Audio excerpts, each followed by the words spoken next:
ndam li na ngeen ko jël baat la boo xamante ni gaynde rek la ñu koy bàkkee et que actuellement personnel de santé bi ñoom ñooy sunu ay gaynde et on espère que ndam li di ngeen ko jël ñoom ñoo ñu gën a jaaxle ndax bu ñu moytuwul liy raam mën naa dem ci ñag bi baat boobu sànq ba tey maa ngi koy wax c'est vrai que actuellement télévision Futur Média ngi leen di toppatoo di leen wéttali restez chez vous nous on s'occupe du reste toog leen seen kër ñun mën nañu leen toppatoo bu baax bu ko defee du ngeen wét benn yoon fii ba ci kanam en direct ci télévision Futur Média à 23h55 ñuy gërëm sénégalais yi nga xamante ni yëpp ñu ngi dugal seen i loxo ci combat bi bokk na ci Mame Fagay Ba que nous embrassons sànq rek Adama Paris mu ngi jël exemple ci moom ne ànd na ak ñoom Adama Paris ci defar ay masque di ko séddale maa ngi ko naan sax est-ce que waxtaan ngeen ceeg ministère de la santé ak ay spécialistes mais masque yooyu ça protège toujours te kenn ku ne am na loo mën a def ngir jàpp ci combat bi moo xam nga mën wala nga ñàkk association wu tailleurs yi par exemple gis naa seen taxawaay ñoom Modou Faye loolu itam am na solo képp koo xamante ni am na ci looy yëngu war ngaa dugal sa loxo ci crise bi nga xamante ni crise sanitaire mondiale la et que actuellement ñëpp a jaaxle Sénégal nag ñëpp a ngi jóg ngir dugal seen doole dugal seen xaalis ci xeex bi nga xamante ni moom la ñuy xeex coronavirus bi diggante samedi ak somme yi nga xamante ni jot naa ko tey actuellement mu ngi toll ci 896 millions voilà 896 millions te doyaluma lu ma jot rek ci somme day doon lu baax loo xamante ni mën nañ ko jébbal ministère des finances ndax keroog Diouf Sarr ministre de la santé moo ñu xamal ni lu jóg rek ba dugg ci xeex bi mën nañu ko joxe ministère des finances loolee di lu am solo loo xamante ni ñu ngi ciy gërëm képp koo xamante ni rek yaa ngi jàpp ci combat bi rawatina nii ñu defee mobilisation un peu partout à travers le pays. On va continuer ak célébrité yi nga xamante ni ay porteurs de voix lañu kenn ku ne sa baat wala sa image mën naa yegg fenn ñoom itam dañoo toog seen i biir kër invité wu ma kenn damay déplacer télé bi fekk leen en mode télétravail seen ay biir kër ñi ma ko defeek Youssou Ndour samedi dernier def ko ak Fatou Guewel mais dafa coupé xam naa Fatou Guewel moom il faut que ñu fekkiwaat ko këram bu ko defee mu mën a tëj waxtaan wi nga xamee ni tàmbali na ma kook moom sànq waaye di gërëmaat kilifa yi nga xamante ni ñu ngi yónnee seen ay dons ci jàpp gi ñuy jàpp ci combat bi xeebuma dara bu 100 millions ñëwee ma jël bu 20 millions ñëwaatee ma jël bu 10 millions ñëwaatee ma jël waaye nag faudra que joxe bi ñu centraliser ko fenn ñi nga xamante ni minante nañoo Elimane Lam wala ki nga xamante ni mooy Aziz Ndiaye mën ngeen jaar ci ñoom fii ma toogee itam lu ma jot rek dinaa ko baaxee téléspectateurs yi bu ko defee ñu mën a am xaalis bu xaw a takku parce que objectif bi mooy ay milliards yoo xamante ni mën na jógee ci lii ñuy def ci télévision Futur Média. On va retrouver un jeune c'est un rappeur voilà rappeurs yi itam ci la ñu bokk bërki démb rek gis naa seen ay taxawaay vous le voyez on le retrouve chez lui heureusement ba affaire bi fekk na ko këram waaye xam naa ne bu génnoon nañ ko liifee parce que ñoom rappeurs yi duñ leen may dara kooku mooy Fata le président Fata el présidente merci d'être resté chez toi ñu ngi lay gërëm ci toog bi nga toog sa kër muy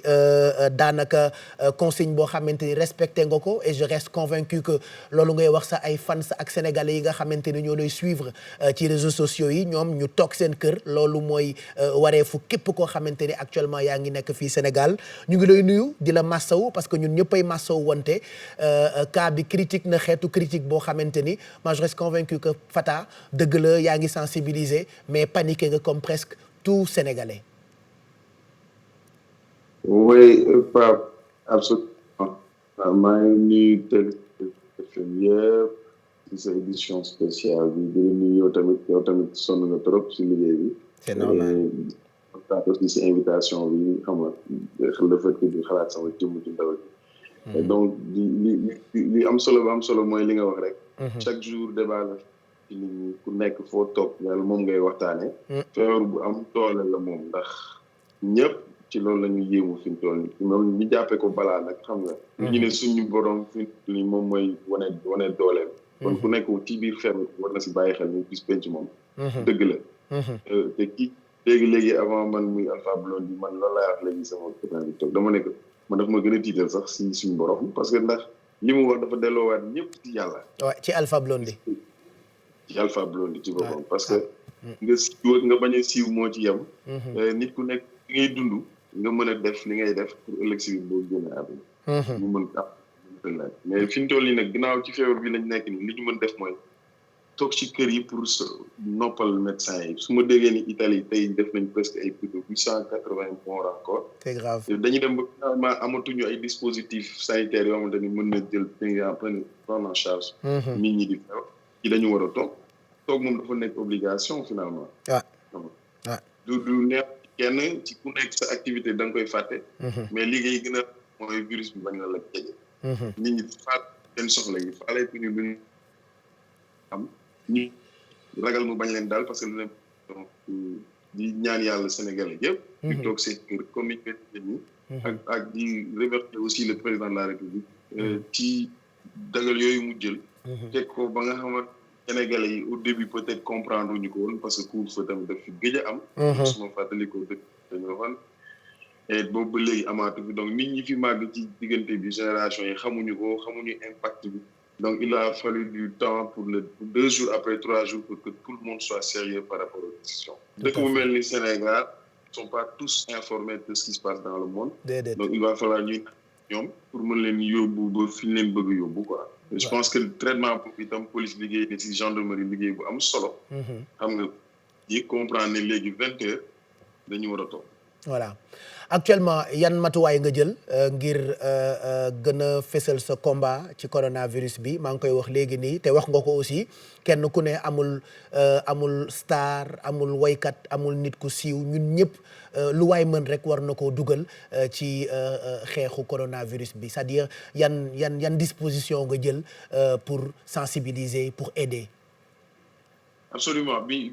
damay nuyuwaale par le biais de cette émission mon frère petit frère en fait Ngaaka Blindé dañu toog si émission rek interpellé ma directement ne ma grand bu ñu jógee fii bëgg naa ñu def benn son Ngaaka Blindé ñu jagleel sensibiliser très bien donc ñun ñu génn ci télé ma ne ko man pare naa pour jàpp si loolu ñu demandoo toog defandoo ko ci studio woo artistes yëpp nag ñi ci bokk ñëpp nag Pape su ma la waxee dëgg rek ñi ci nekk ñëpp matul 5 minutes wala 30 minutes pour mu ñëw taxaw ci studio bi def ko donc mérite bi bu weesoo man ak Ngaaka Blindé à l'origine il faut quand même ñu delloowaat njukkal artistes yëpp ñoom ñi ci nekk surtout encore ñu bàyyi seen temps yëpp ñëw moo yi ñu ciy wax mu nekk ay mots yu diis yu sori ci biir nit ñi parce que ñëpp dañuy jot seen ay feedback ñu def morceau boo xamante ni franchement sénégalais yëpp apprécier nañ ko en 48 heures et li ko gën a may kàttanal ko tamit dama la koy wax mooy le président Malick Gakou moom le suivre ñuy waxtaan noonu maag Ngaaka Blindé mu woo Ngaaka Blindé ne ko wol Fata ne ko bëgg naa ngeen def li ngeen di seen projet bi ngeen réaliser donc pour dire que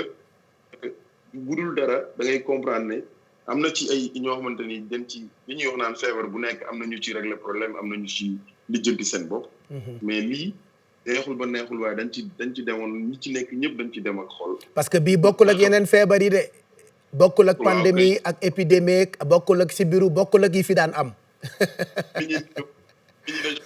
affaire yi bokkul de xanaa xamoo doguma la loolu moo tax fan yii yëpp su may def émission damay préciser ni xam leen ni par exemple président dogal yu mu jël du ay décision politique ay décision la yoo xamante ni ca kaw la jógee organisation mondiale de la santé wàcc ministère de la santé c'est-à-dire y a pas que le président maintenant mooy jël ay décision am est-ce que xam nga ni ay conseillers am nekkatuñu rek ay ministres ay conseillers am c'est des docteurs c'est des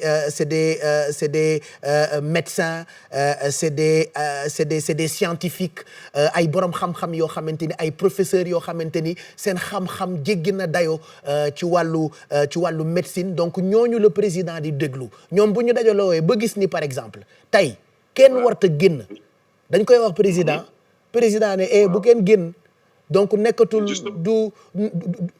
du crise dóor waaw bokkul jamono yi bokkul nekkuñ maa dàq dóor ñëpp gis nga bu doon beneen jamono la kon man maa ngi ci yeneen. ba pare il y va de la responsabilité de chacun mooy ñuy liggéey dañoo am responsabilité sauver l'humanité. waaw crise bi du crise du dóor de. mais justement voilà donc bu demee ba ay médecins yu mag pare pour perdre sa xaalis ci seen créativité. pour que mën a perdre nit ñi ñu mën a dund ci biir lii kon donc weesu na ay intérêt personnel quoi. mooy li ngay wax noonu quoi. tey jii fi toll nii adduna bi mi ngi divisé wu quoi donc c'est pas pour rien nit ñi di bañ a concentré wu ku nekk yaa ngi xool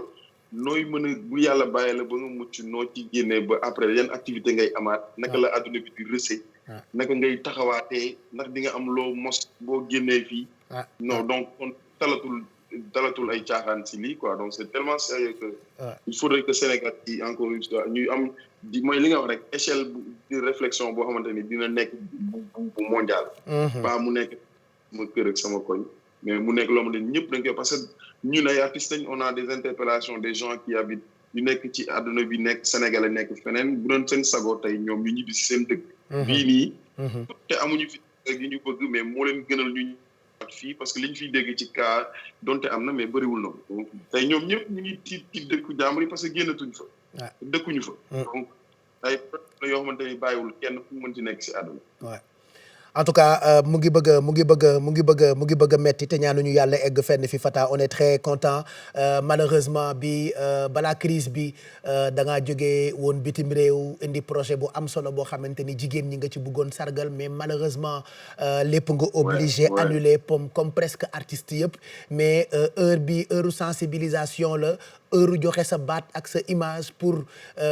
wane ni feebar bi garaaw na crise bi garaaw na et que na ñëpp toog seen ay biir kër respecter mesures barrières yi quel sera le message avant ñu lay bàyyi nga continuer seetaan ñu wétali la sa kër. Absolument donc mooy li ñuy wax rek di sant ñëpp di remercier franchement Sénégalais yi si ni ñu demee si depuis premier jour bi da ngay gis ni am na coow bu bëri gannaaw le lendemain moom tuuti moquerie yi saboté mais après on s'est tous rendu compte unanimement que Sénégalais yi c'est un peuple très conscient et très soudé parce que Sénégalais si boppam ñoo doon ànd ak askan wi di leen wax leen jam leen seen kër yi donc finalement c'est le message est passé et lii dafa amaat beneen message bu muy joxe ci dëkk boo xamante ni nit ñi dañ leen war a yar nit ñi dañu war a am discipline si des décisions prises par les autorités. Merci voilà. Encore une fois. kontaan naa merci yàlla baax na et puis toogal sa kër buñ la soxlaa dinañ la woo quoi merci naka nga koy dundee wala dem na bëggoon naa Fata naka nga koy dundee. ñu ngi toog di profiter si suñu album bi ñuy waaj a génn sama copain yi Moussa Sané sama cousin moo toog donc ñu ngi toog daal ñun jàpp suñu njàmbur. mbaa diggante yi mat na 1 mètre respecté ngeen ko. respecté nañ ko waaw. très bien merci beaucoup Fata ñu ngi lay gërëm bu baax yéen a ngi reetaan mais na ñëpp respecté mesures yi nga xamante ni ñu ngi koy wax di ko wane tout le temps ci télé yi ak di ko wax respecté leen ko ci biir kër yi c'est rigolo man bu ma rombee nit ko takk masque sax yenn saa ay reetaan daf may jàpp mais wax dëgg yàlla lu la ay reetaan jàpp bu yaboo ngeen góorgóorlu respecter mesures yi takk masque yi di nettoyer bu dee da nga toog ak nit na distance bi toll ci 1 mètre donc Fata ko nous remercions wax na sànq moom ak ñoom Ngaaka Blindé ak yeneen artistes jóg nañu am na woy boo xamante ni def nañu ko ngir muy nekk seen participation ci sensibilisation ak xeex li nga xamante ni moo di coronavirus bi nañ ci xool et puis on se retrouvera juste après. La situation liée à l'évolution dans notre pays de la maladie à coronavirus, Covid-19, m'amène à nouveau à m'adresser à vous. Cette maladie apparue en décembre.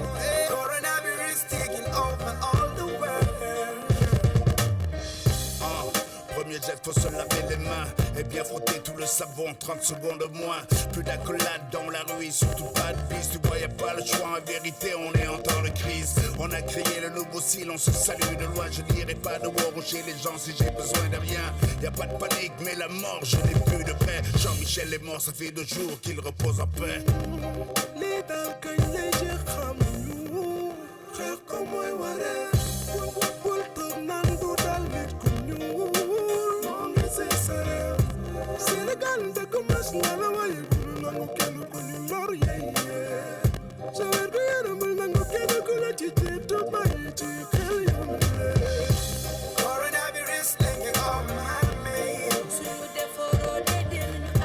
Coronavirus taking over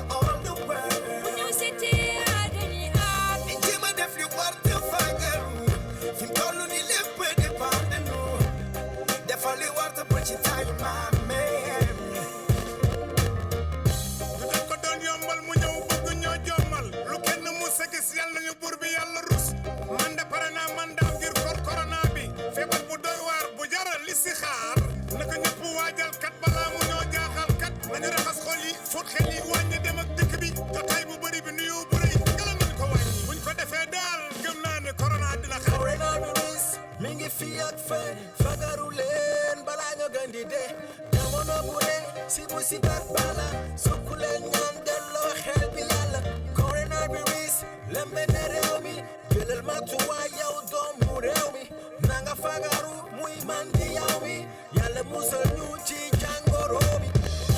coronavirus coronavirus bi actuellement lëmbe na àddina un très bon message avec beaucoup d'artistes donc Fata ngi ci biir moom lañ doon jokkool on l'a retrouvé chez lui moom Fata on l'encourage beaucoup yàlla na yàlla sàmm leen yéen ñi nga xamante ni yéen a àndandoo ak ñun en direct ci télévision Futur Média minuit 11 mooy doog a jot actuellement yéen ñëpp toog ngeen seen ay biir kër donc restez chez vous on s'occupe du reste toog leen seen kër ñun ñoo res li ci des ci anam bi mu gënee baax ci anam bi mu gënee professionnel waaye ci anam bi mu gënee méngoo ak li nga xam ne ni moom la ministère de la santé organisation mondiale de la santé santaane ngir ñu koy def di ko respecter ngir moytandiku li nga xamante ni moo di coronavirus bi la nga xamante ni même borom xam-xam yi ñi nga xamante ni ñooy liggéey kër docteur ñoom sax nee ñu jaaxle nañu bu nit ñu toogul seen ay biir kër du baax sax ci ñoom bay baax ci ñun donc c'est le moment où jamais ñu respecter consignes yooyu lee toog ci biir kër yi bañ génn protéger mag ñi protéger xale yi protéger suñuy bopp di nettoyer di raxas di éviter dajaloo bi di moytu yu bëri yoo xamante ni mën na yokk lawuk feebar bi on va continuer avec d'autres personnalités tout en vous rappelant que mën ngeen continuer di ñu yónnee seen ay ndimbal xeebuñu dara ba fii maa ngi toll ci 896 millions de francs CFA lu ñu war dugal ci xeexuk coronavirus bi Babacar Ngom moo ko tàmbali njëkk a def montant bu toll ci 100 millions toftal nañ ci 10 millions beneen 10 millions 30 millions ak voilà donc 100 millions boobu leneen lu ñëw itam ñu jël ndax defe naa am na fu ñuy toll xaalis du doy xam ngeen ni gouvernement yëpp ñu ngi dugal ay somme yu am solo ngir jàppale seeni askan ci li nga xamante ni moo jëm ci coronavirus bi donc en attendant ñuy jot yeneen i montant ba di leen ko annoncer on va retrouver beneen personnalité boo xamante ni yàgg naa xeex yàgg naa sensibiliser yàgg naa woy ngir xelal sénégalais yi moom tamit këram lañ koy fekk ñoo ko gisandoo Viviane Chidid elle est restée chez elle couvre-feu wala confinement noo ko tuddee baax na mais Viviane tamit bi mu jógee di def ay message ngir sensibiliser ci coronavirus bi mu ngi bëgg a yàgg lu jiitu sax crise bi di toll fii def na léegi ay 2 ba 3 semaines ci ginnaaw mu defoon ko maa ngi leen koy tegal bu yàggul ci télévision Futur Média tey nag mu defal ñu honneur ibbil ñu këram ñu fekki ko fa en direct Viviane ñu ngi lay nuyu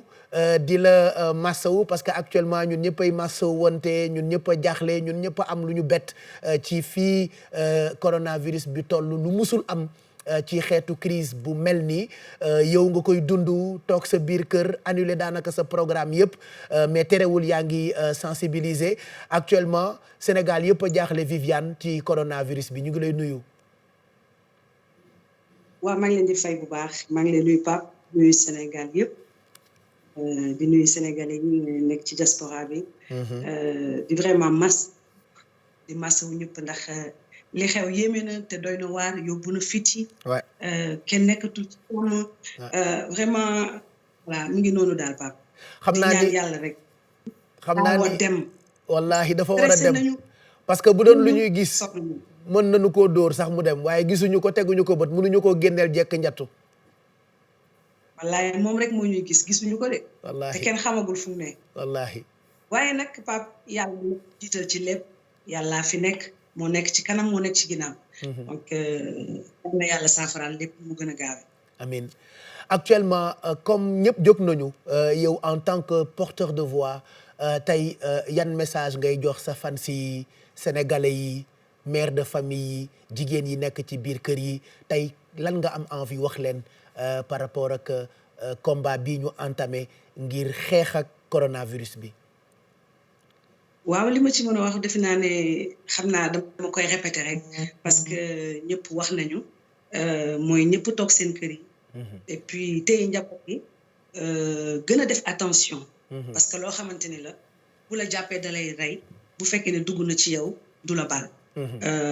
am tuuti chance pour dund waaye yaakaar naa ne li xew ci àddina bi ñëpp gisandoo nañ ko ñëpp xam nañu gravité feebar bi.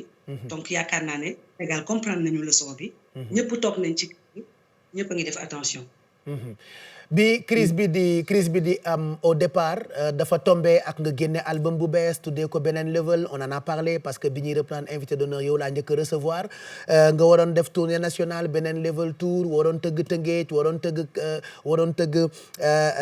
Grand Théâtre waroon def tournée internationale waroon dem ci dëkk yu bëri mais malheureusement lépp nga annulé ci programme c'est normal tey lan la feebar bi yàqal artistes yi. waaw du ma ne sax artistes yi feebar bi li mu yàq ci àddina lay wax. parce que ñun liggéey la comme ñëpp nañuy liggéey. mais c'est vrai que liggéey ñëpp ay arrêté waaye nag loo gis rek sa bakkan moo gën lépp. parce que balaa ngay tal liggéey yaakaar naa ne talal sa bopp ba pare. te li xew fii ci àddina yëpp a tiit. yaakaar naa ne wax sax yàlla la neex. wallaahi donc tey bañ a liggéey pour aar sa bopp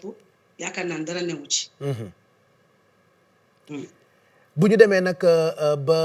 feebar bi jeex incha allah ñu ngi koy ñaan dinañu continuer programme yi woykat yëpp ak porteur de voix yi ku ci nekk am na loo def par exemple woy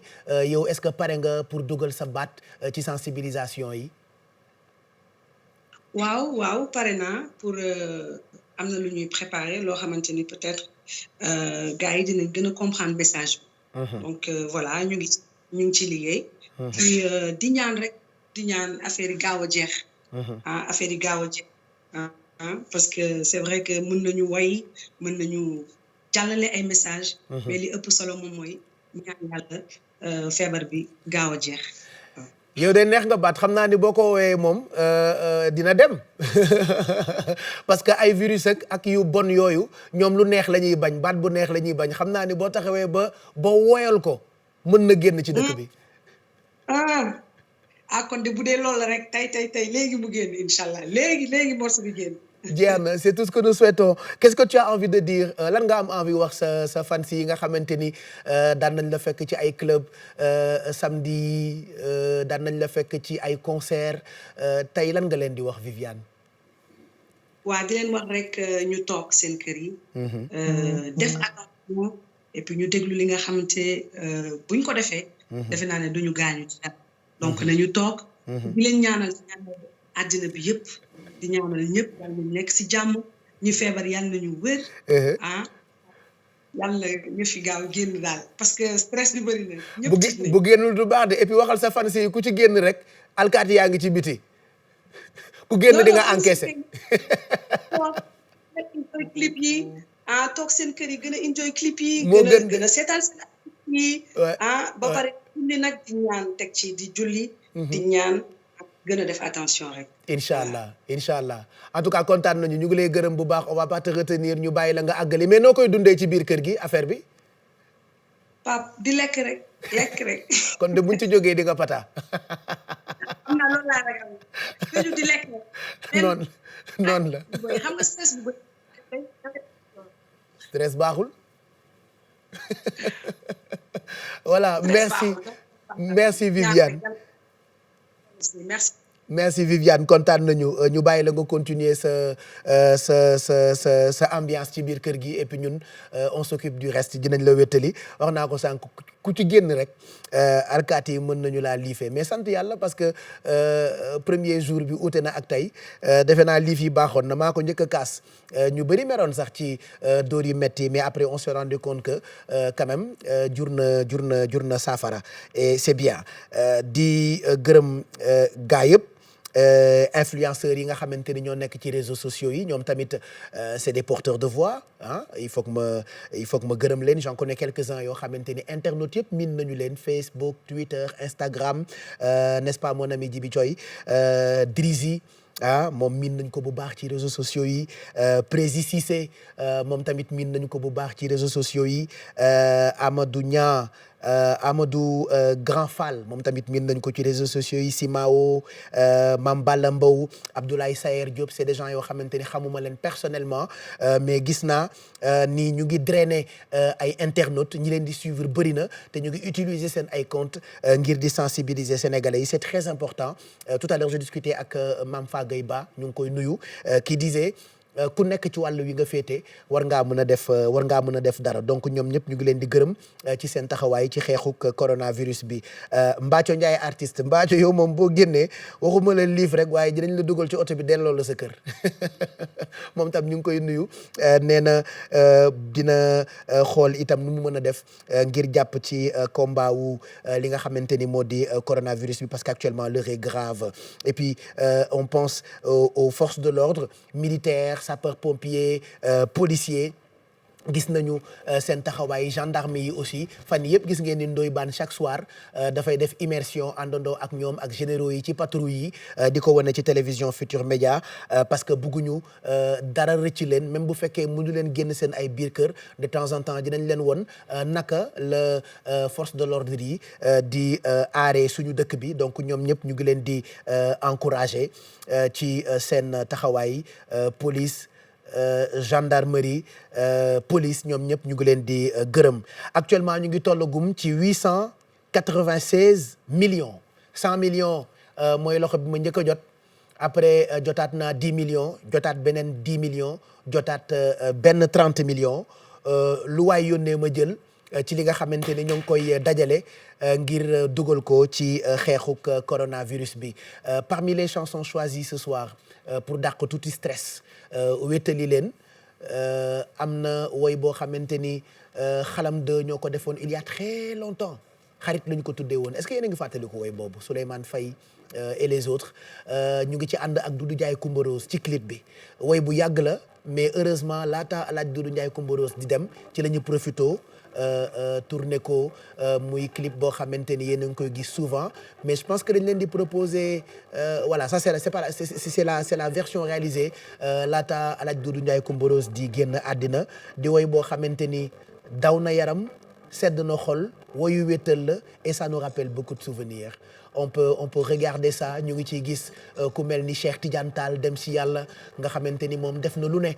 ci musique moo daan accompagner ndaanaan yi gis ci ku mel ni Alaaji Doudou Ndiaye Coumba Rose mi nga xam ne bërki démb la ñu ko fayee Grand Théâtre bi moom tamit dem na te xajoon na fi ak yeneen i ndaanaan yoo xamante ni ils ont marqué plusieurs générations à travers leur musique cette chanson j'ai dit tantôt elle nous rappelle beaucoup de souvenirs je vous l'offre ngeen déglu ko mën cee wéttali ko ci guddi gi. amoon na fi bu mu amee yéen a fekke waaw parce que maa fekke woon kon nag dinaa leen nettali lu waral man leen jéego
amee yéen a fekke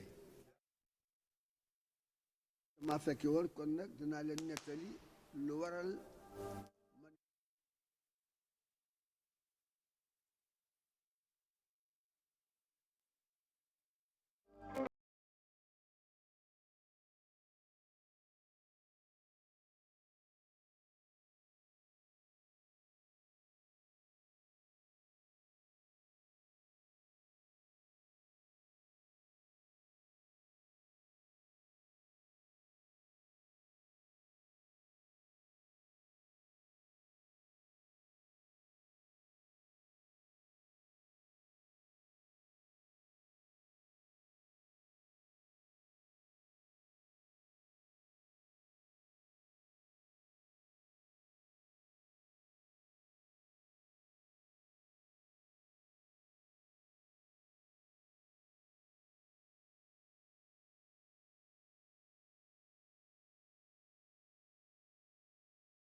ak baatam bu neex c'est vrai que woyu wétal la woyu yeetal la minuit 33 jot ñu tegal la ko nga seetaan ko ak fi réew mi tolloog crise du coronavirus bi jooyatu leen wéetaay puisque nous on s'occupe de tout ci télévision Futur Média continuez de rester chez vous toog leen seen ay biir kër heure bu ne li mu laaj ci programme dañu leen koy baaxee donc bii itam dafa bokk ci woy yi ñu sélectionné woon tey pour baaxee leen ko ci télévision Futur Média mënuñu dëkkee panique ak stress man ci sama rôle animateur je le rappelle de temps en temps je vous divertis ñu reetaan tuuti bégee déglu ay woy yoo xam ne ni dugg na xol sedd na xol bokk na ci cette belle chanson qui nous rappelle beaucoup de souvenirs xalam de Souleymane Faye ak les autres musiciens Cheikh Tidiane Tall ñu gis ci itam sunu wayjur boobule di Alaaji Doudou Ndiaye Coumba Rose ak yeneen i ndaanaan yoo xamante ni ñoo nekkoon à l'époque xalam de donc xarit mbaa merewuloo ma koy may sama xarit yëpp bokk na ci sama xarit bi may waaj a jokkool moom dinañu dem këram léegi muy Ajaratu Abi Ndour gis nga hasard amul woy bi xarit la woy tombeek may jokkook sama xarit ku ne am nga sa xarit nag yàlla sax dafa ségrégation ne yonent bi mooy xaritam man tamit dégg naa fi woykat bu ne dégg naa fi personnalité bu ne waaye sama xarit baa ngi doog a dugg Ajaratu Abi Ndour maa ngi lay nuyu di la ziar bi nga jógee di sensibiliser boobu sensibilisation sax xewul maa ngi koy fàttaliwaat bërki démb keroog bi nga jógee bi feebar bi garaawee àndandoo ak ministère de la santé et de l'action sociale def sa ay vidéo di ko posté ci internet bi sa page Facebook YouTube bi WhatsApp bi moi j'ai tout vu du woon tey malheureusement crise bi yegg foo xamante ni peut-être njortuloo ko woon ba mu jur njàqare ak jaaxle ci àdduna bi yëpp fii Sénégal ñu ngi naan amaguñu ay nit yu faatu waaye bu nu góorgóorloo bu baax rek dina fi yam te loolee itam ni mu la jaaxalee noonu la ma jaaxale sénégalais yi toog seen ay biir kër ñu leen di wéttali yow tamit tu es resté chez toi toog nga sa kër waaye defe naa ngir moytu te daw feebar bi jar na ñëpp toog seen ay kër 24 heures sur 24 xarit maa ngi lay nuyu Ajaratu Abi Ndour maa ngi leen di ziar xarit sama Alaaji Pape Cheikh Diallo sama xarit man képp nag. waaw doo ma ko kenn doo ko bokk kenn xam ko man dong exclusivité mais maa ngi kontaan. ci initiative bi nga xam ne TFM jël na ko encore une fois. jërëjëf pour gën mën a sensibiliser les populations. loolu dafa am solo parce que après boo ca bokkee. bu lëf jotee ñu ne la kaay taxaw war nga cee am kàddu loolu da nga koy sant yàlla sunu borom. macha allah. sunu borom nag dafa ñëw ak ay mbiram. wallaahi loolu moom moo ñëwee ki mbiram rek voilà lii mooy wan ne que kenn du moom. mais suñu borom dafa ñëw ak mbir moo xamante ni dafa yéeme parce que yenn saa yi day ñëw li muy wàcce Australie dëkk bay lakk bokkul ak inondation mënd bi muy wàcce Dakar du bokk ak ay njéeréer yoo xamante ni ñu ngi wàcc feneen c'est-à-dire dëkk bu ne ak problème am d'habitude dëkk bu ne ak épidémie am Ebola jaar na fi paludisme jaar na fi way ngeen ko wax ngeen ci sida jaar fi mais bu ni mel musul am abi. xam nga mbiru sunu borom. kéemaanam weesuwul nga nekk foofu ca TFM. ma toll fii ci sama kër gi. di mën a wax ak àddina nga may dégg àddina di ma dégg àddina di la seetaan. dëgg la donc ku sunu borom yéemul dootu la yéem. lii nag man dama ci am benn njàngat contrairement à beaucoup de gens bu positif.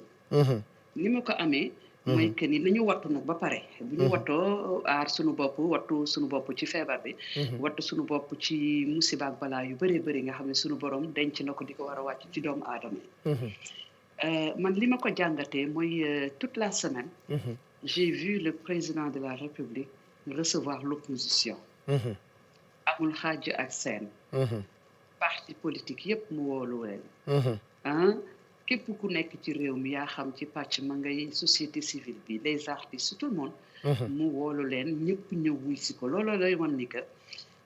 Sénégal bi ñuy wax dina Sénégal benn bopp la kenn mënu koo xaar ñaar. maanaam crise bi lu mu metti am na côté yu positif côté yoo xamante ni mën na. mën na dal mën nañoo nax quoi. ñu fàtte ko tuuti xam nga affaire bi da ngay dalal xel nag tamit. parce que sunu borom bu wàccee mbiram ba pare doomu aadama yi dañu war di wax li ci am. mais bu ñu waxee li ci am ba pare nag ñu dalal xelu nit ñi pour que nit ñi.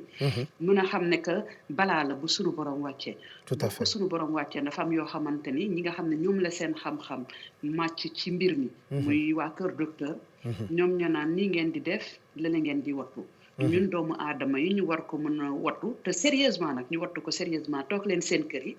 ñu daal di toog suñu kër yi raxasu leen ñu raxasu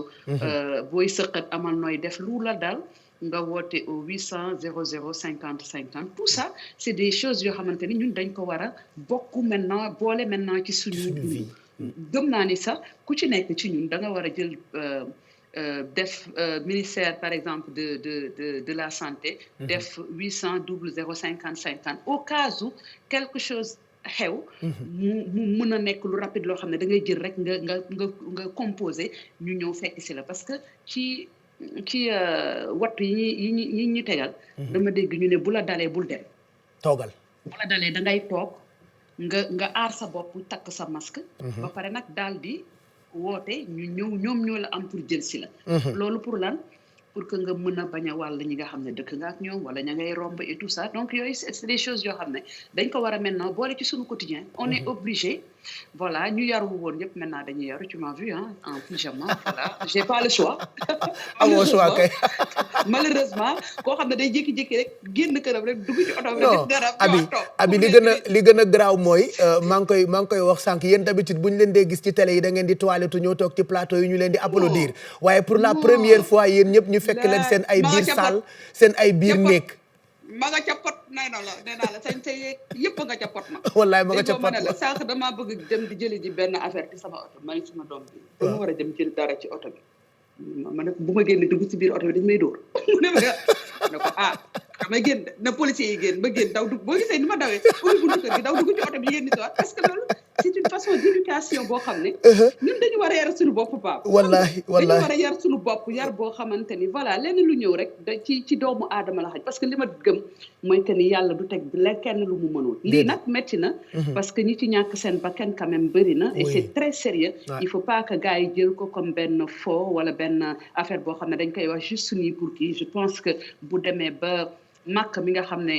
man moom laa gën a bëgg man ak yow ñoo ko gën a bëgg defe naa ci Sénégal nañ ñu ko bàyyee rek nag dëgg la voilà ñun sang ba ñun ñaar rek la ñoo ko bëgg ñu dem ba tëjal ñu buntu yooyu nga xam ne dañu waroon dem defi leen du xaddara ñu tëj ko donc je pense que ça veut dire que c'est trop sérieux man nag maa ngi lancé appel population sénégalaise bi ñu gën a fagaru yokk suñu set xam naa ni ñun ñëpp dañoo set mais ñu yokk ko rek parce que comme ginnaaw ci loolu la jàngoro bi mën a def ay dégâts am ñu yokk suñu set tey def nag un coucou ñi nga xam ne ñoo nekk ci diaspora bi aussi surtout parce que am na ñoo xam ne ñu ngi nekk en France en Italie ñi nekk Espagne j'ai mes 2 enfants aux États-Unis et j'ai trop peur c'est-à-dire que j'appelle toutes les minutes j'ai peur c'est-à-dire que Bint daf ma naan ma supermarché bi amatul dara de ba xanaa xoolal bokk leen ngeen togg rek dee leen togg par tuuti donc ça képp ku am njaboot rek tiit nga parce que léegi Amérique moom moo gën a ëpp ay cas donc waaye dañ koy jël rek positivement te xam ne sunu borom dinañu ko teggi la amiin waay gis nga waxu mag yi gis nga li mag yi di wax nii ak 200 millions yi Serigne Mountakha njëkk a dugal waaye barke la wallaay barke la te boobu tey ay somme yu nekk mu ngi ci tegu mani barke la léegi mu jeex incha allah et ñuy remercier nag les corps médical bi surtout ñu ngi leen di remercier di leen encourager di leen wax ni que ñun ñëpp ñu ngi ci seeni côté ci fànn bu mu mën ci doon lu nga xamante ni rek la askan wi mën nañ ci soob seen loxo ba nga xamante ni nit ñi dinañu gën a bàyyi xel ni que feebar bi dafa nekk lu existe la defe naa loolu moom passé nañ ko ñëpp xam nañ ne que feebar bi chaque jour nga gis ministre de la santé génn ne am na 10 cas am na kii man bu waxee dama naan ñaata cas lay wax tey dëgg la moom léegi c'est-à-dire moom léegi ñëpp lay tiital wallaay ñëpp lay tiital saa yu génnee waaw mais ñu ngi leen di encourager personnel ministère de la santé et de l'action sociale di wax nekk incha allahu rabbi man de gëm-gëm boobu laa ci am ak yaqin ni que sunu borom dinañu ko teggil le plus rapidement possible parce que nag ñun bëggee la ñu xamaa ñun askanu Sénégal wallahi yàlla xam na ne ñun bëggee mais des fois xam nga sunu borom aussi des fois mu wan ñu tuuti ñun ku ñu doon ñun ñu xam ne que li sama waykat bi di wax nit koo ne doo dara mu mel wallahi ñun duñu tous Pape wallahi wax naa ko sànq rek et puis Makka sori na ba ci sa bërëb bi bërëbub Seydina Limaamu bi ren appel bi sax amaluñu ko ndax coronavirus bi feebar bi moo gën a bi bu ko fekkoon ci kaw suuf dina joxe ndigal wallahi moom sang bu tedd boobu tëdd Yoff dina joxe ndigal ne bépp taalibe fa nga toog na nga jàpp ci sa xol ni que yaa ngi def appel bi. donc yooyu yëpp ay firnde la. firnde yoo xamante ni bu lii passé itam nañu ci jël as njàngat soo xamante ni bu subaa nañu xam ne que ndeke pap ànd rek moo wóor. wallaahi ndeke pap déggoo rek moo wóor. ndeke bëggante rek ak moo wóor gis nga li ma gisee man de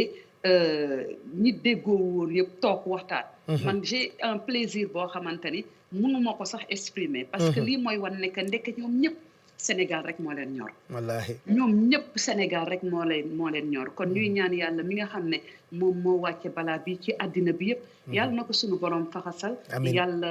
faxasal ko ñëpp ñi nga xam ne am nañ ci ay mbokk yi nga xam ne feneen la ñu nekk. ñu ñàkk seeni bakken. yàlla na ko suñu borom yóbbu leen ci àjjana yu gën a kawe. yàlla musal ñi nga xam ne tamit dañu jot a am feebar bi. parce que j'ai vu la vidéo de Guirassy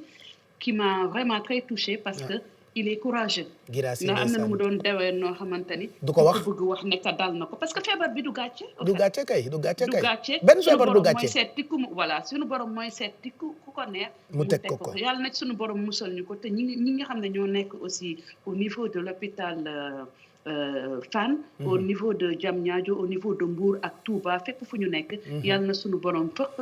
fëgg seen i bopp. ba ñu delluwaat ci seen i njaboot te bu leen fàtte woote au 800 00 50 50 parce que foofu nag nga naan càpp rek gars yi ñëw ak seen lu weex li man temps yi Pape li may dégg ambulance dafa bëri Pape yow da ngaa dem ba am traumatisme Aby Ndour da nga am traumatisme. man xoolal Pape yu ñuul yi ma sol nii lii pour lan la. lii traumatisme la xam nga kañ laa xam ne da nga traumatisé. bi nga soppee Pierrot lu ne nga yàkkoon ko ci lu baax jël Pierrot soppi ko rek dugal ko ci coronavirus bi duñu ko balancer rek. man dama sonn parce que lii man affaire bi Pape tamit affaire bi il faut mu gaaw dem Pape. wallaay dina dem parce que mi ma yàqal de. dina dem de et puis yaay wax de mi ma yàqal de. xam nga lim la yàqal bokk na ci bi balaa crise bi yaa ngi nekkoon ci projet album yaa ngi nekkoon ci projet tournée yaa ngi nekkoon ci projet spectacle single bu mujj bi nga génnee rendre ci hommage sa xarit président Ousmane Tanor Dieng moo doon annoncé liggéey bi nga doon def fan yële ñu ngi ciy wax man ak yow laataa nga doon dem États-Unis nga nekk studio di am yu bëri yoo xamante ni yaa ngi ko doon préparé Sénégalais yi mais malheureusement lépp nga arrêté. wallaay mais noonu la parce que au fait comme album la te def nañ ko ba pare liggéey nañu ba pare fas yéene woon ko génne ci mois d'avril bi mais sunu borom moom mooy soob am na ñoo xamante ne bàyyi nañ lu ëpp loolu Pape am na ñoo xam ne ñàkk nañ si lu ëpp loolu te tey jii dañu koy muñloo sunu borom. et puis xam ne que sunu borom mooy ñëw ak i mbiram. bu yoon jeexul waaxu sil du jeex li ñuy ñaan daal mooy sunu borom mi nga xam ne moom moo wàcc lii ci àddina bi yàlla na ko sunu borom faxas te mag ñi nag nañ leen bàyyi ñu ñaan. seen ñaan yooyu dafa am solo. wallaay dafa am solo il faut que mag ñi ñaan sensibiliser. wax li nga xamante ni aussi moom la ñu am ci diine l'islam. sunu borom musal ñu ba musiba bi mën a abal ñu ci teel nag. incha allah xarit man defe naa suba su ma liggéeyul naa ñëw kër ga 19h comme ça falaay couvre-feu falaay confiné woo incha allah. ndey dikke samba xarit waay xarit. ndey dikke samba xarit waay. je t'adore. Je t'embrasse Aby kontaan naa merci bye bye. Merci d'être resté chez toi ñu ngi lay gërëm ci ni nga toogee sa kër et puis voilà prendre les choses du bon côté damay dégg tubaab di ko wax c'est toujours bien yenn saa yi ngeen gis ñu toilette toog ci télé bi ree fekk ñoo ëpp ñëppi problème damay génn fii ci buntu télé bi nit indil ma mbuusu problème fekk man sama kër maa ngi fa bàyyi armoire si battant au problème mais prendre les choses du bon côté c'est tellement important ba doy focus ci yenn jafe-jafe yu mel ni crise coronavirus bi Aby Ndour loolu la wone tey jàngat boobu la ñuy am ci jokkoo bi ñu jokkoo ak moom en mode visio télétravail on l'a retrouvé dans son salon mu ngi nekkoon en pyjama balaa ñuy ñëw ci sénégalais de la diaspora parce que am na loo xamee ni bëgg naa ko wax jëm ci taxawaayu ministère des affaires étrangères et des sénégalais de l'extérieur monsieur Amadou Ba jiite ko j'aimerais sortir du pays aller ailleurs retrouver quelqu'un d'autre pour vous montrer et vous confirmer que ce combat n'est pas que sénégalais, ce combat n'est pas que français, ce combat n'est pas qu'américain. On va retrouver un porteur de voix, Sidiki Diabaté son fils yàgg na ñëw fii ci Sénégal il s'agit de Toumani Diabaté. Toumani c'est un très grand artiste, véritable icône. Il a eu à recevoir beaucoup de trophées concernant cette musique qu'il fait. Il y a quelques mois déjà, on a vu cette belle chanson qu'il préparait avec Youssou Ndour. Il a reçu des Grammy, disques d'or. Il a reçu tellement de distinctions concernant donc cette musique qu'il fait depuis très longtemps. C'est le papa à Sidiki Diabaté, ce jeune artiste qui nous fait plaisir depuis très longtemps. On va le retrouver depuis Abidjan. Actuellement, ils sont en couvre-feu. Il est confiné. On le retrouve en visio. Papa Toumani Diabaté, bonsoir. Merci d'avoir accepté de nous parler. Nous sommes très contents. Le combat, je l'ai dit, n'est pas que malien. Ce combat n'est pas que sénégalais. Mais aujourd'hui, vous tous, vous vous êtes levés comme Youssou Ndour, Alpha Blondy, Angélique Kidjo et les autres pour combattre cette maladie. Avant d'entrer en contact avec Toumani Diabaté, j'aimerais d'abord vous proposer regarder ensemble avec vous un extrait de ce projet qu'il a avec Youssou Ndour. C'est pas la première fois. Rappelez-vous, il y a très longtemps, il y avait un documentaire diffusé sur une chaîne étrangère où Youssou Ndour était avec Toumani dans un coin de l'île de Gorée. C'était il y a très longtemps. Alors Toumani Diabaté moo tax sax may làkk tubaab yi pour vous montrer que fii Sénégal bëri na ay nit yu fi nekk duñu ay sénégalais et que boo demee itam bitim réew combat bi du combat wu Youssou Ndour kese wax naa ko combat wu Alpha Blondy la. Il nous a envoyé un message, on l'a diffusé. Combat wu Toumani Diabaté la. Toumani Diabaté nag woykat la bu mag boo xamante ni fi Youssou tollu wala Salif Keita tollu na fu ko raw. Barki Dembo Ndiaye rek am na Grammy Awards, am na yu bëri yoo xamante ni am na ko ci ay distinction jëm ci musique bi nga xamante ni moo ngi koy def. Mali la fekk baax, mais actuellement au moment où je vous parle ma nga ci dëkk bu ñu naan Abidjan. Foofee itam dañoo couvre-feu comme Sénégal ndax ñoom it dañuy xeex coronavirus bi am nañu ay cas. On va le joindre dans quelques minutes. Mooy papa yu Sidiki Diabaté mi faral di wax tey woy Afro Diabaté ma musique nga xamee ni c'est un grand artiste. Nañu xool extrait au projet bi nga xamante ni am na ko ak Youssou Ndour. Comme ça on va se retrouver juste après et puis nous serons en visio avec lui.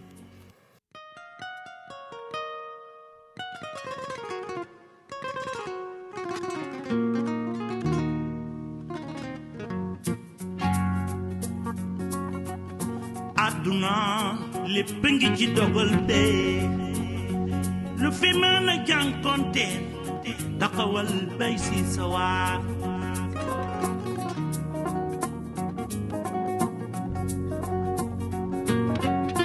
aduna lépp ngi ci dogal de lu fi mën a jànkonte taxawal bay si sa waar dema ni tey nii lu ci mën a xewit ëllëg noonu la Toumani Diabaté yaa ngi bay sa waar di ko teg ci yoon wi ak say fantaisie Toumani Diabaté. Voilà, donc c'est un projet entre Youssou Ndour et le Malien Toumani Diabaté, papa à Sidiki. Noonu la ñu ko mën a présenter peut-être xale yi nga xamante ni xamuñu ko.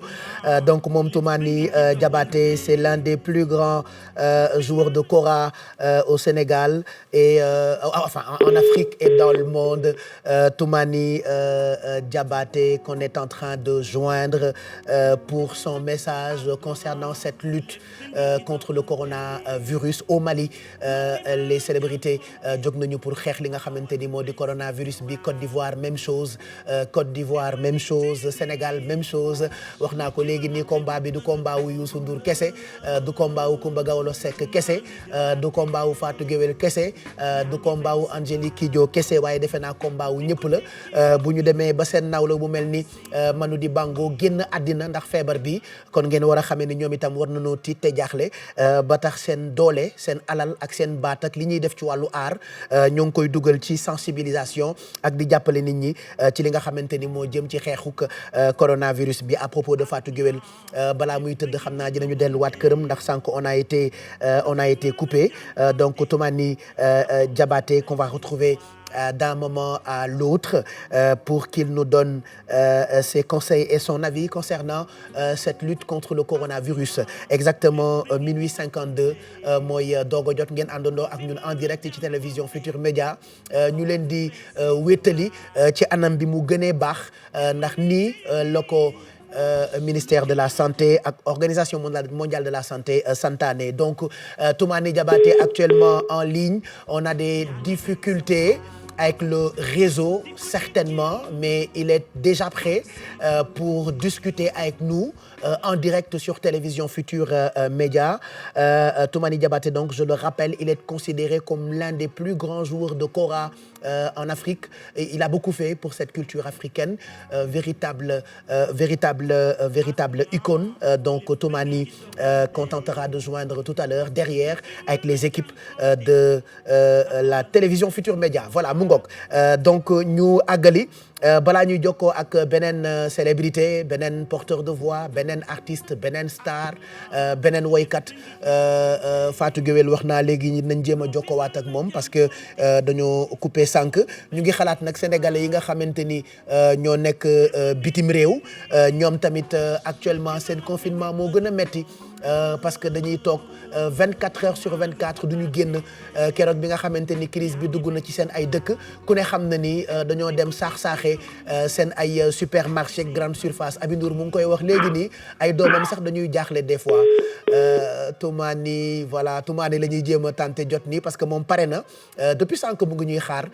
mais xam naa réseau bi moo baaxagul diggante Dakar ak Abidjan dafa xaw a sori nag c'est comme sànq bi ñuy dem Pout fii Kër Fatou Guewel réseau bi daa jafe woon waxatuma ak diggante Dakar ak Abidjan mais on va tenter parce que Toumani jar na ko am ko tey en direct ci télévision Futur Média ngir waxtaane feebar bi nga xamante ni yamut Sénégal dong fépp la nekk ci àddina. Donc ñu ngi xalaat donc sénégalais yi nga xamante ni ñoo nekk ci diaspora bi, on pense à vous ku lim juum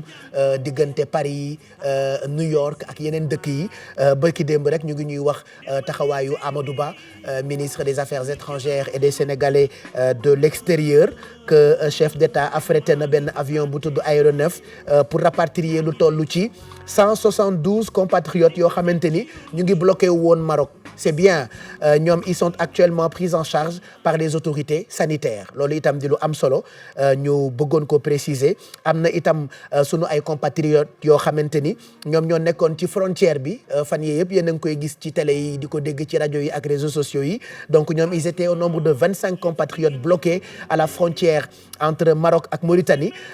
au moment où ñaari dëkk yëpp dañoo déggoo woon ci tëj seen ay frontières ci suuf.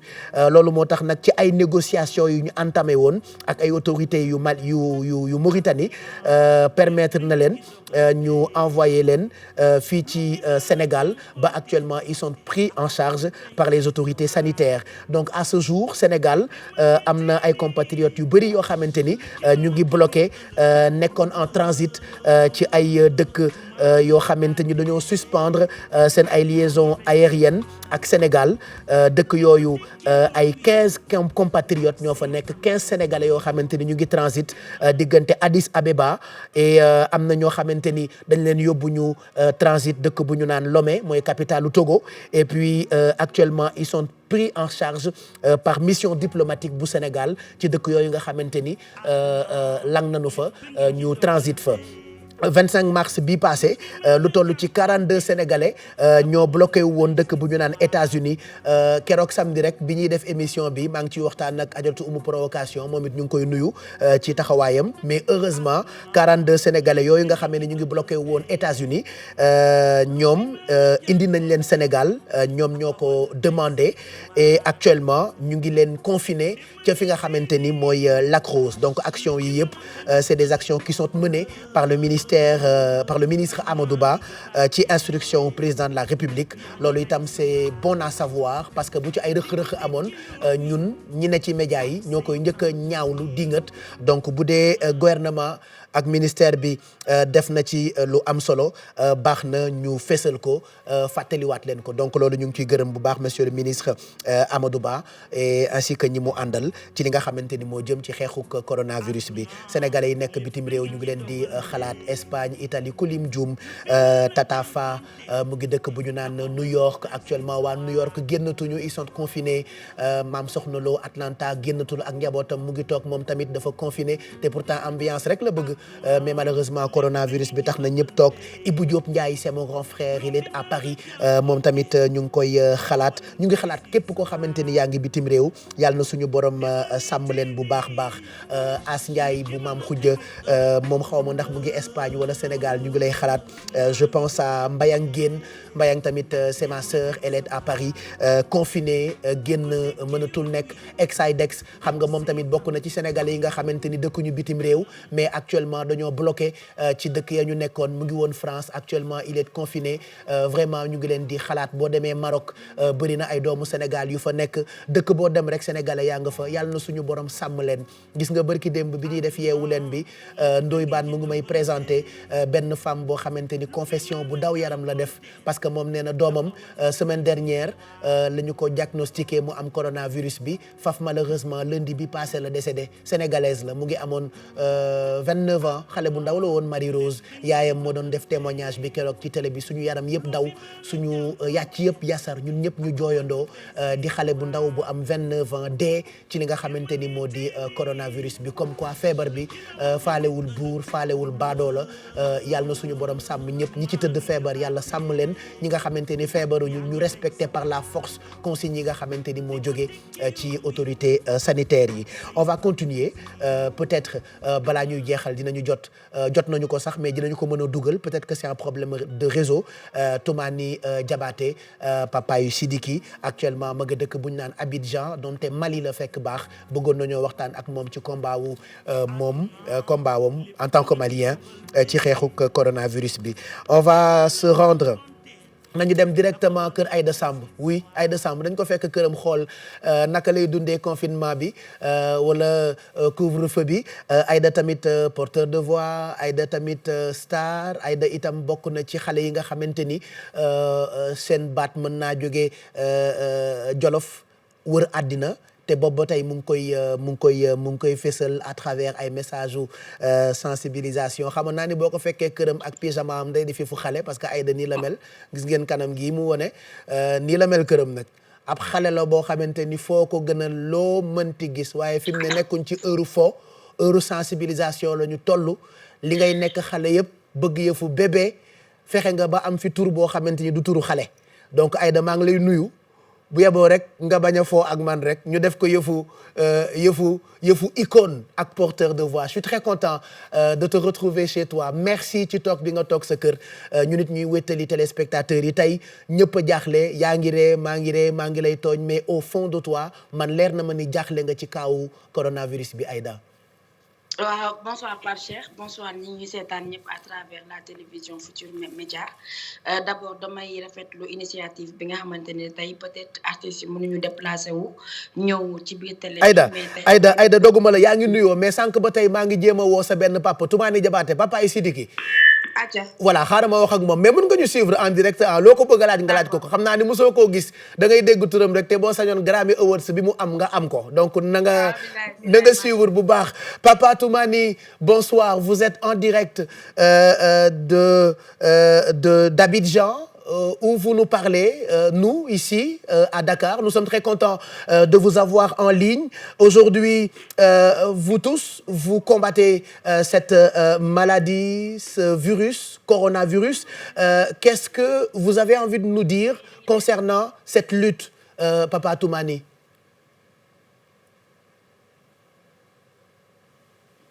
Allô, Toumani?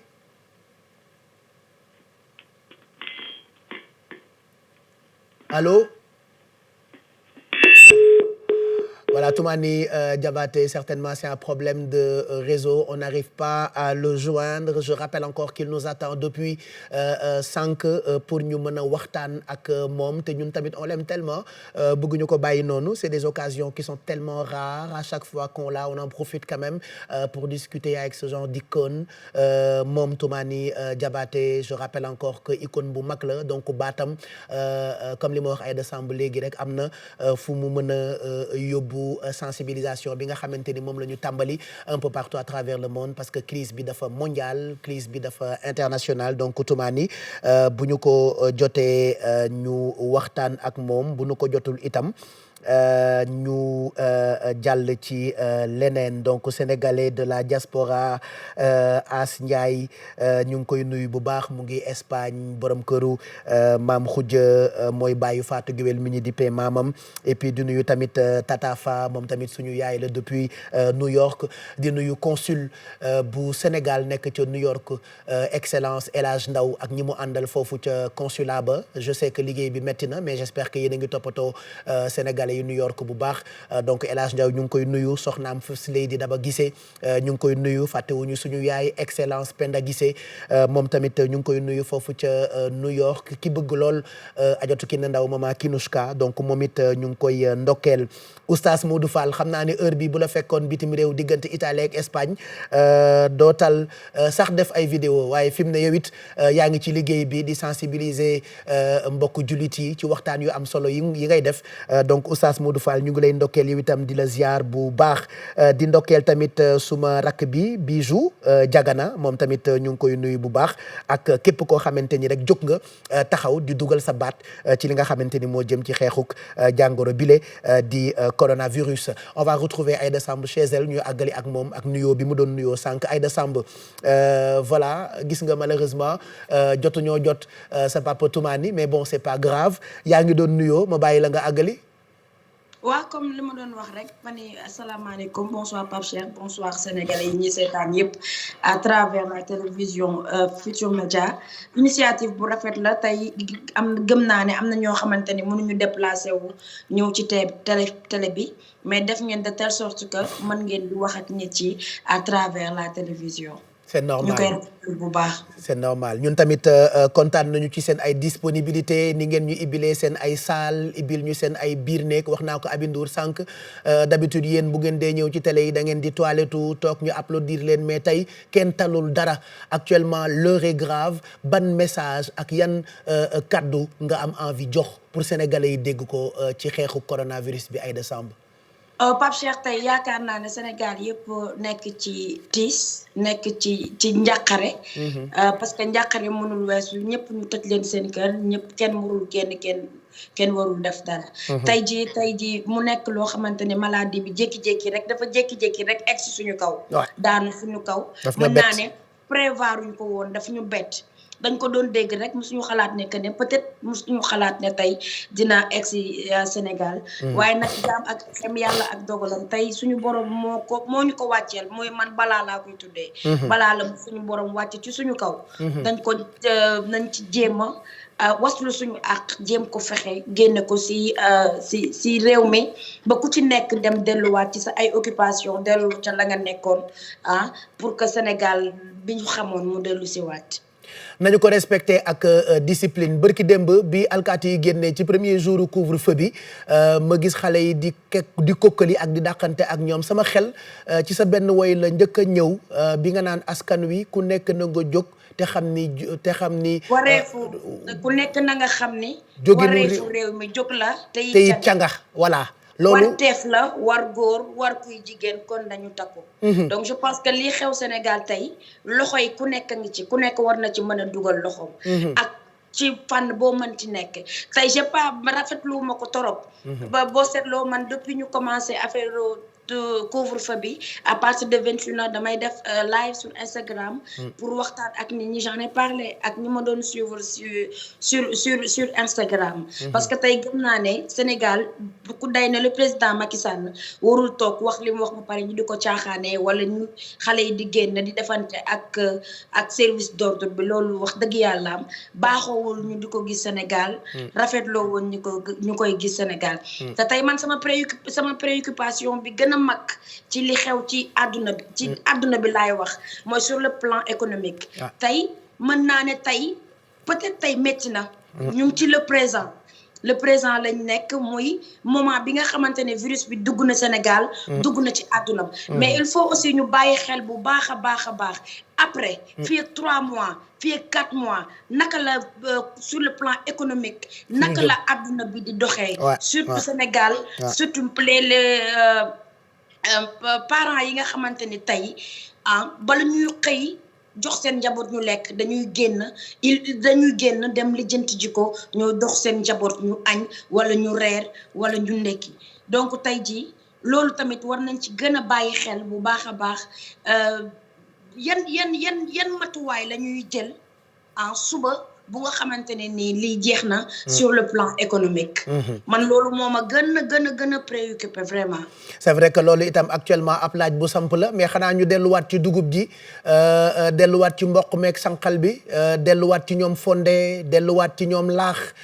delluwaat ci ñoom sombi c'est vrai que c'est un peu rigolo mais yooyu fees na biir te nax na xale nax na njaboot c'est-à-dire bu ñu demee ba nga xamante ni maara day taali kenn ñaanu ko yàlla fi dëkk yëpp toll ci confinement total bu ñu demee ba toll fa na ku nekk toog rek te peesalu ay saaku dugub yu bëri peesalu mboq mu bëri peesalu dëgg-dëgg sànqal bu bëri gis nga sànqal bi boo ko defee laaxu caaxaan man xaw ma ndax mos ngaa lekk laaxu caaxaan moom laa añaa démb mais dangaa fàtte man fi ma jógee ab jolof nga waaw kay mais laaxu caaxaan bii gis nga lekk na ma ci daanaka mbana te xoola dépensé wuñu 10 000 francs ci biir kër gi donc y a des wallaay barki borom Touba am na yoo xamante ni mën nañu koo am fii xam nga ñun nag dañoo bëgg dem boulangerie jënd mburu ceeb bu dijj bi la ñuy bëgg di togg xam nga yooyu yëpp bu dee jamono dafa dox état d'urgence daa war a ànd ak mesure d'urgence borom kër bi nga xamante ni mënut nanu bàyyi di wax baadoolo mais di wax plutôt néew ji doole ki nga xam ni mag mooma yam dafa néew doole na yam ci li mu mën donc période bi bu ñu demoon ba toll ci toog na ko ne yam ci sànqal bi ci mboq mi gis nga mboq boo ko defee sombi yow du min nga sombi mboq sombi bëgg démb rek sama benn xarit dafa togg sombi di ko dugal ko heure pour minute 20 heures passé mu ne ku bëgg na ñëw jël si parce que xam na ne kenn du génn heure boobu di dem di wuti ji sombi gis nga am naa sama xarit boo xamante ni Moussa Seck daa mën togg sombi ba nga xam ne bu njëkkaan bi muy nekk Sénégal buy togg sombi daf ciy togg mbana da koy def ba mu neex meew ko saf sàpp ak suukar mais xaritam yu baax yëpp lay woo ku ne mu li wërale benn potu sombi mais yooyu yëpp am nañu ko nañu delluwaat ci sombi yi rek ak cere cere ji nga xamante ni maire yi dañ koy jaay ci kii bi léegi maire yi à partir de 15 heures la ñuy jaay 18 heures ñu dem ñi bi yooyu yëpp ñu bàyyi ci vraiment feebar bi yegsi na balaa bi yegsi na Sénégal vraiment ci boo xamante ne bett nañu bari mais nag bu jaam moom mënul lu ko suñ borom teg rek mu tegoo ko ba suñ borom teggil ko te ñuy ñaan yàlla suñu borom lii nii am fii mu teggil ñu ko ci jàmm ak salaam ba ku ci nekk delluwaat ci sa ay yitte mu ngoog en tout cas kontaan nañu xam naa ni heure bii bu la fekkaatoon Mbàkke moom tëddaay bii nga tëdd doo ko tëdd di nga toog ci ndës teg sa cere ak meew ñu waxtaan man Pape Cheikh man kaw laa man bu ma demee Mbàkke sax buñ ma joxee yàpp bugguma luñ ma mënti jox bugguma man cere ak meew wallahi cere ak meew dafa neex merci beaucoup Aïda Samb on a été coupé certainement voilà parce que xam nga actuellement comme ñëpp a ngi toog seen ay biir kër donc réseau bi ñëpp a koy songandoo souvent dafay am ay jafe-jafe 1h11 du matin mooy doog a jóg à 1h11 je vais vérifier fi xaalis bi toll Aïda Samb maa ngi lay gërëm bu baax maa ngi doon wax lu am solo bu dee dañoo toll nag ci confinement total même bu ñu fa tollul na ñëpp toog seen ay biir kër li ñu naan ñëpp mënuñoo dem supermarché nduggi mais on n'est pas obligé dem dugg ci ay supermarché bu fekkee amuñu ko nañu peeselu ay saaku dugubu suuna bi baax na mboq mu bëri ñu bàyyi ko ci biir kër gi xam nga bu njëkkoon mag ñi professeur Massamba Gueye mën na koo seede ak Babacar Mbaye Ndaag ak mag ñooñu nga xamante ni yàgg na ma ak ñoom dañ daan amub sàq te Aïda Samb sax woy na ko bu sàq jeexee surgo yooyu surga mooy sama classe gi bekket yi nga xamante ni ñoo nekk ci biir kër yi astafurlaa du ma sax ab surga de waaye bëri naa ay surga boo bañee mu yooy sàq mi day fees dell sàq moomu nag mooy grenier mooy d'habitude ñi am moyen bu ñu demee ci supermarché yi ndugg seen ay saucisson ak seen yu baax fa ñuy denc seen i fromage ak ñoom seen boo amul moyen yooyu comme ñun bu dee da nga dib néew ju doole nga yem rek ci li nga mën peesolu say saaku ceeb yu bëri xëj na yombut sax mboq mi seerut dégg naa ak dugub tapioca bi itam boo ko mënee dégg naa baax na dafa am yoo xamante ni day feesal biir mën nga cee sàkk kilo boo ko baxalee ci ndox bi mu mel ni lu funki fees dell ci cin li nga séddale ko ay poti pot jox sa njaboot ñu naan te tëddi te may nit ñi seen jàmm te toog seen ay biir kër defe naa bu ñu demee ba confinement total am ci yooyee la ñuy yam donc ñu ngi gërëm jolof boobu di Aïda Samb à propos de Jolof ñu ngi xalaat ko mel ni monsieur le ministre Aly Ngouille Ndiaye moom tamit boobu ba tey mu ngi ciy def liggéey bu am solo ñu ngi koy ndokkeel moom ak ñi mu àndal ak force de l'ordre yi nga xamante ni fan yii yëpp ñu ngi jàpp ci combat wu couvre-feu bi. On va retourner encore chez Fatou Guewel dañuy delluwaat kër Fatou Guewel bu fekkee jotuñu ko moom nag dafay teel a tëdd jaaxal na ma sax 1h du matin bii muy xoole mais bu fekkee jotuñu ko ci ginnaaw garaawul message bi am na solo de toute façon wéttal yi ñuy def duñu ko arrêté dinañu ko continuer puisqu'on est là pour vous depuis sànq maa ngi koy wax restez chez vous et nous on s'occupe du reste bu ngeen seetloo bu ñu xëyee toute la journée dañuy àndandoo ak rédaction bu télévision Futur Média ñoom tamit c'est le moment ñu gërëm leen ngërëm gi dama koy teg ci loxo Chérif Dia moom bu ko defee moom it mu jox ko rédaction bi ci seen taxawaay fan yii yëpp ñu ngi def ay éditions spéciales ak ay émissions yu mag yoo xamante ni quand même ñun ñëpp ñu ngi ciy jëriñu di invité ay spécialistes et tout ça fan yële déggoon ngeen ma waxaat leen ko ni groupe Futur Média am na koo xamante ni am na coronavirus bi ci waxtu wi ñuy waxee ak yéen xel mën na dal puisque situation stable na et que ñu ngi koy toppatoo bu baax moom ak yeneen maladies yi bokk na ci Moustapha Guirassy moom bi mu yëgee ni feebar na rek ba dem hôpitalu Diamniadio ci saa si la def ab vidéo boo xamante ni mu ngi ci doon wax sénégalais yi ne malheureusement moom feebar bi dal na ko donc Moustapha Guirassy sunu xarit la kilifa la am na classe civilisée na jiite na école bu mag ba noppi itam véritable porteur de voix la bu ngeen fàttalikoo bi muy nekk candidat ma invité ko ci télé bi keroog bi mu paree émission bi ñun ñëpp dañoo bëgg ci propos yu sensé yi nga xamante ni mu ngi ko doon génne comme quoi feebar bi faalewul buur faalewul baadoo la donc vidéo yi ngeen di gis mooy keroog bi nga xamante ni yëg na ni feebar bi dal na ko ci la ko def ba nga xamee ni ñëpp xam nañ ni feebar na ke actuellement mu ngi wér bu baax ñu ngi koy ñaanal sunu borom fëgg boppam di ndokkeel Chérif Boubacar Aïdara Al Khayri moom it bokk na ci sang yi nga xamante ni ñu ngi leen di wax pour ñu ñaan leen am nañu yaakaar ci yéen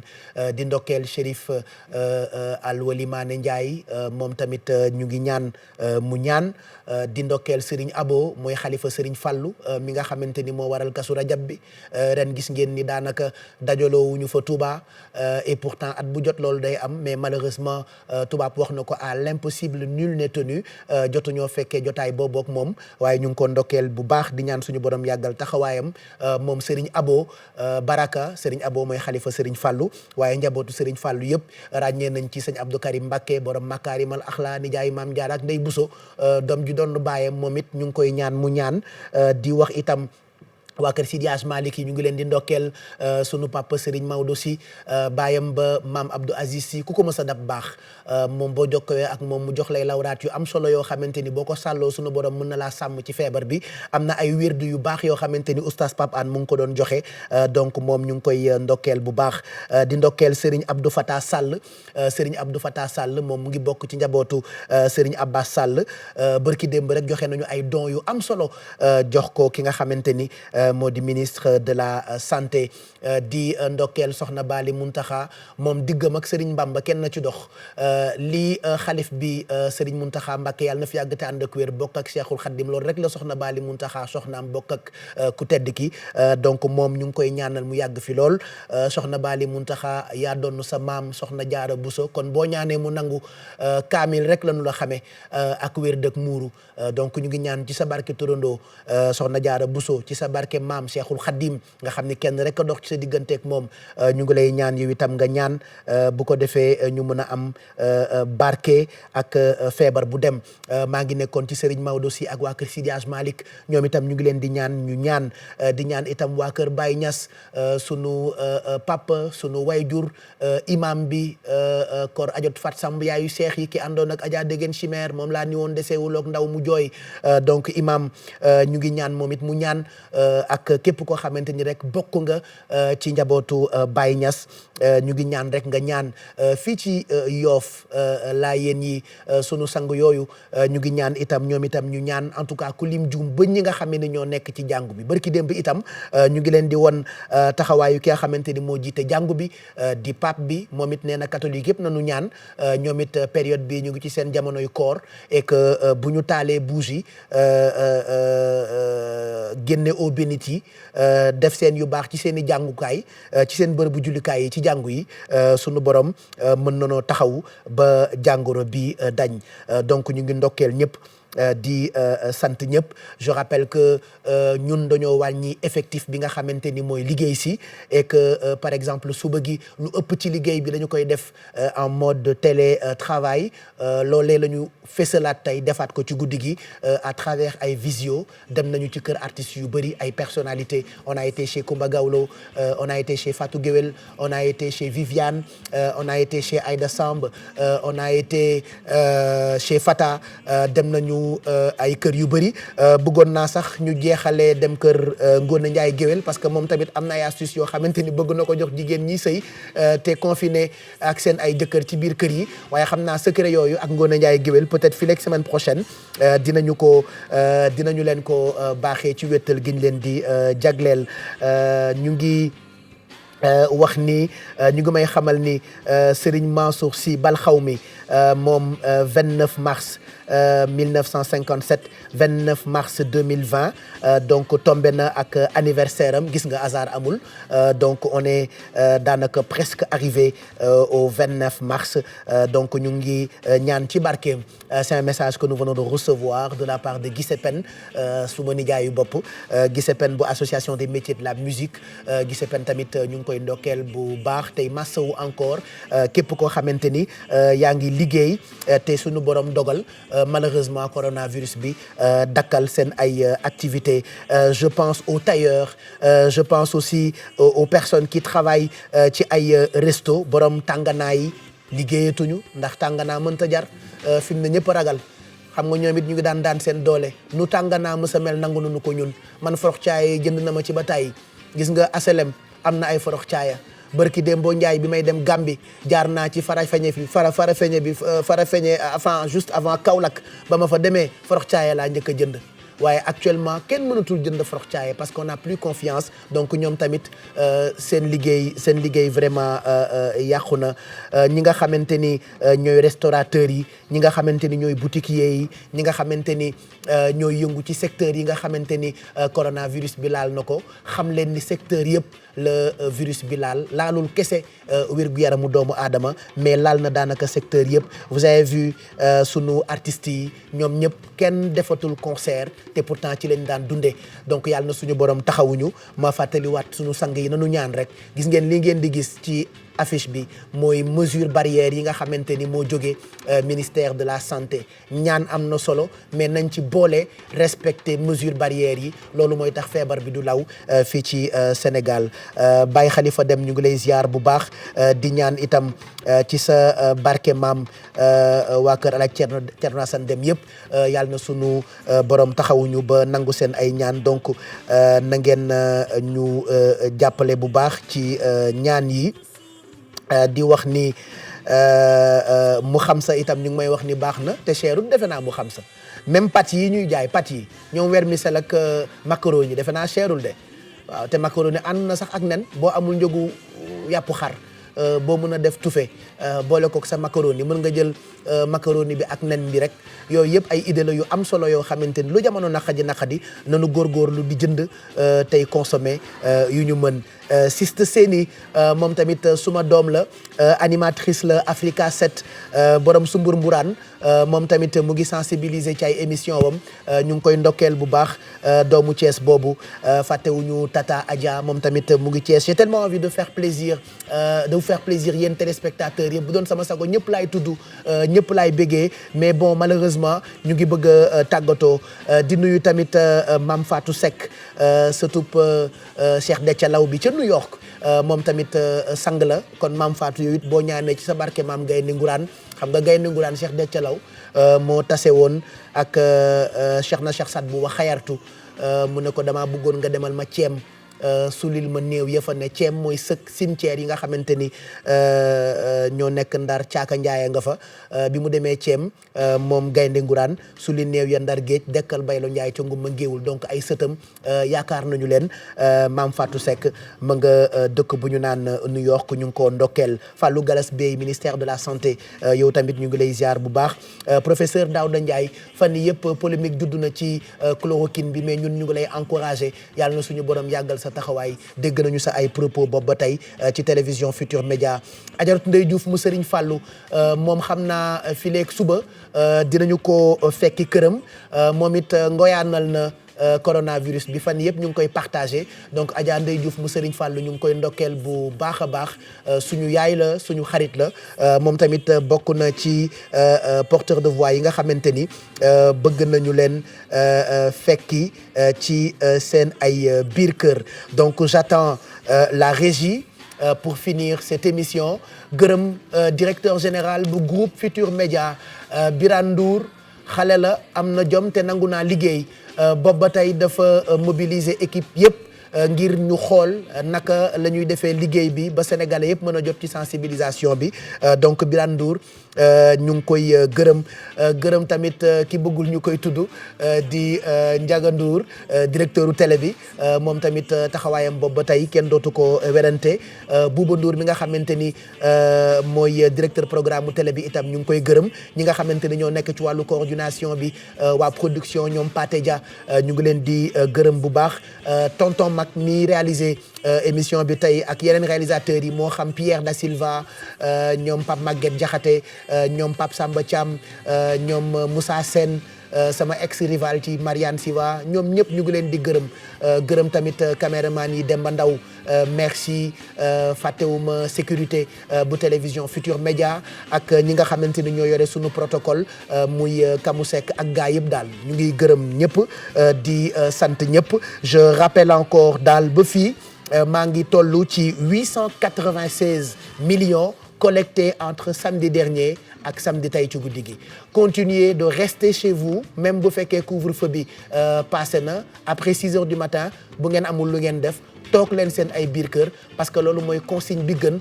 jógee ci ministère de la santé et de l'action sociale pour vous accompagner samedi soir la ñu nekk peut-être toog sa biir kër wéetaay mën na laa sonal dinañ leen tegal léegi nii su ma tàggatoowee ak yéen à 1h25 du matin concert bu neex boo xamante ni Cheikh Lo